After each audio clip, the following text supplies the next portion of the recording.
Welcome back. As you get ready to feast with your family and friends this Thanksgiving and holiday season, News 4 Investigates is hard at work breaking down the food from the farm to the grocery stores right to your table. News 4's Luke Moretti has been hard at work on this big month-long project. He joins us back on the couch now for an update. You've covered such a range of topics here. Hi.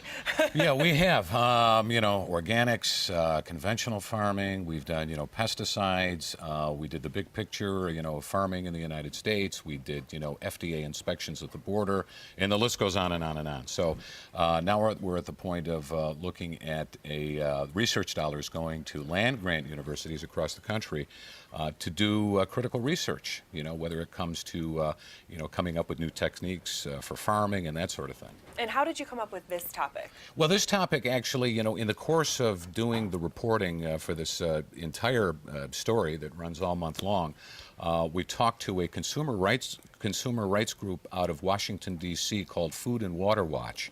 And they are very active in a lot of these different subjects. And one of the things that they had looked at was research dollars going to land-grant universities to conduct studies.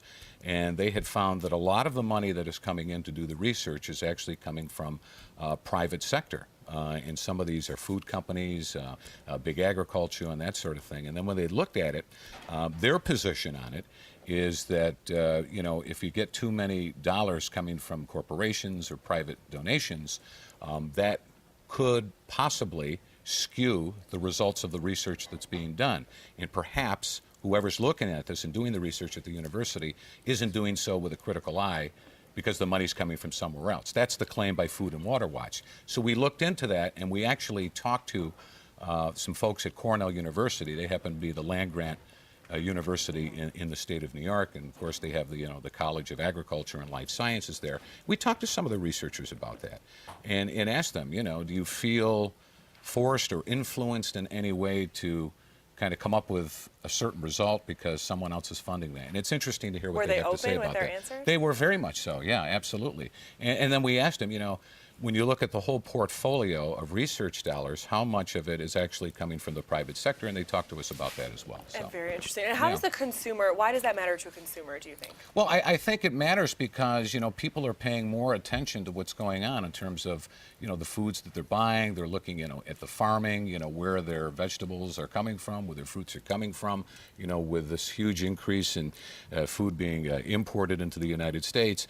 A lot of people are aware of some of these very controversial subjects about, GMOs and pesticide residue and that sort of thing.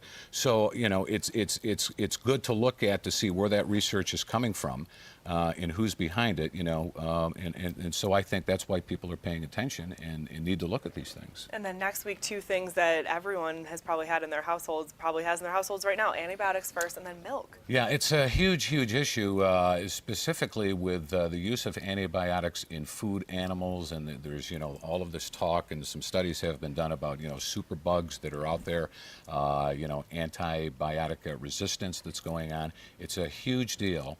That I know that even the White House has made a huge priority these days. And so we're going to get into that as well. And then later in the week, I believe on Thursday, we're going to look at hormones in milk, which is another controversial issue. All right, So, that's on Thursday? That'll be on Thursday. The antibiotics will be on Monday. All right, so, Luke, ready, hard at work. Okay. Where are we in the week? Is next week the final week of it, or then the month? Yeah, we're doing all next week and then 3 days the following week. We're going to lead right up to the day before Thanksgiving. All right, I think you've earned some tofurkey today. Okay, we'll good. save you a slice. All right, good. Thanks good. so much for coming in, Luke. No problem. We appreciate it. It's time for our hashtag of the week. Here's Emily Lenahan once again.